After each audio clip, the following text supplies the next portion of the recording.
Hey guys, today we are making lavender honey creme brulees, one of my favorite desserts to make in the springtime.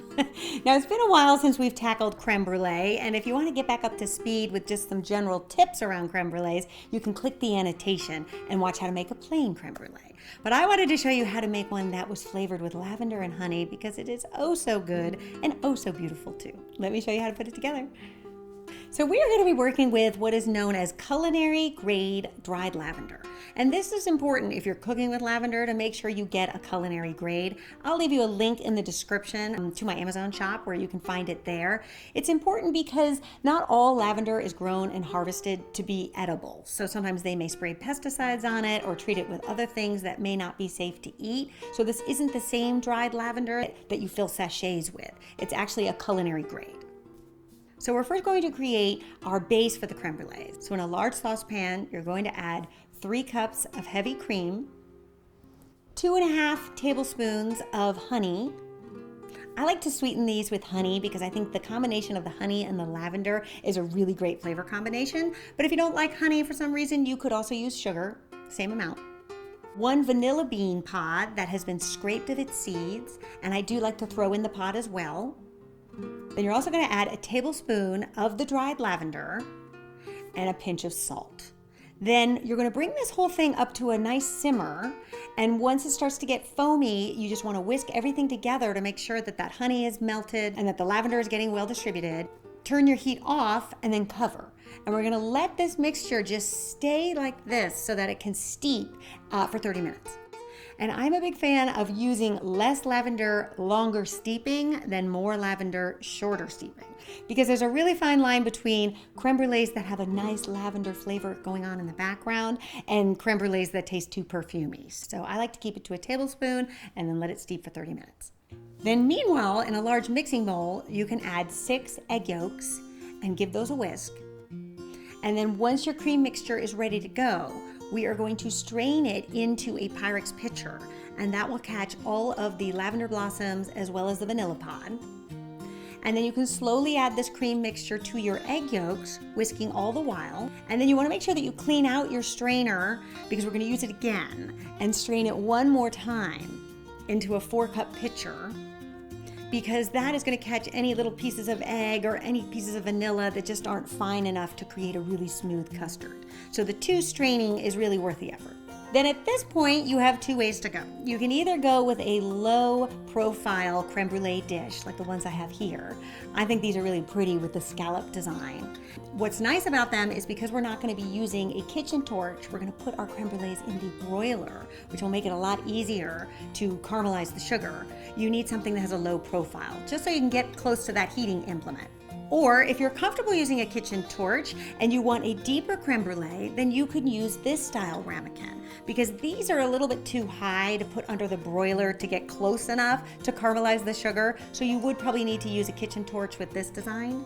But this recipe will fill either because they're both 4 ounces, believe it or not. They don't look that way, but they are. You'll have enough custard to fill either one. And then you're going to set it in a roasting pan. I find the ones that I use for Thanksgiving, those big heavy-duty roasting pans, work perfectly. And in a standard size roasting pan, you'll be able to fit 8. Then you want to place your roasting pan in a 300-degree Fahrenheit oven. Then, in order to create a really smooth custard, we're going to create what's known as a bain-marie, where we're going to take some boiling water and just pour it in the side of your roasting pan so that the water comes up halfway. I find it's a lot easier to do this once your roasting pan is in the oven than to try to pour the water and then get yourself to the oven with this hot boiling water and your custards. Because the secret is you don't want to get that water into your custard because it'll never set that way. So you want to make sure that you use a kettle or something that has a spout that won't splash the water all over your creme brulees. Now, if you're working with the shallow ramekins, we're going to let this bake for 25 to 30 minutes, just until those custards are set and they jiggle just slightly. If you're using the deeper ramekin, you're going to go anywhere from 45 to 50 minutes. They take a bit longer to actually set up. And you want to make sure that your creme brulees are really set, because when you put the sugar on top and put them under the oven to caramelize, or even if you're using the kitchen torch, that custard tends to heat up. And if it's not firm enough, you'll have kind of a soupy mess on your hands. So do make sure you take the time to really bake them so they set well. And then once they're done, you can remove your roasting pan and allow it to cool down just until those ramekins are cool enough to handle. And you're going to remove them from the water bath. And then you can pour the water out. And then what I like to do is take those ramekins and put them back in the roasting pan and pop the whole thing in my fridge, uncovered. Because I find if you cover the creme brulees, they tend to get a lot of condensation on the surface of them, and then it makes it harder for the sugar to caramelize. You really do want to go overnight with something like this. So then when it comes time to caramelize, you're going to take 1 to 2 teaspoons of brown sugar, just so that it covers the ramekin, so that you have a nice even layer. And then you're gonna pop it on a flat cookie sheet. So the ones that are the flattest are gonna work best because we can get really high up and close to that heating implement. And depending on what that implement looks like, you may need to do it in batches, maybe a few at a time, since if you put all of them on there, they may not caramelize all at the same rate. And this goes really quickly, so it probably is only gonna take anywhere from 10 to 15 seconds for that brown sugar to melt and start to caramelize on top. And then once all of your creme brulees have been caramelized, I do like to garnish them with a little bit of homemade whipped cream. And I'll leave you my recipe in the description, because that will then allow us to sprinkle some more lavender blossoms on top of the whipped cream. And I do like to go on the side too where the sugar's been caramelized. And I think that creates a really beautiful presentation. And it also is a delicious taste to have a little bit of those lavender blossoms with every bite. It's a very elegant dessert to serve for Easter Sunday or even Mother's Day that's coming up.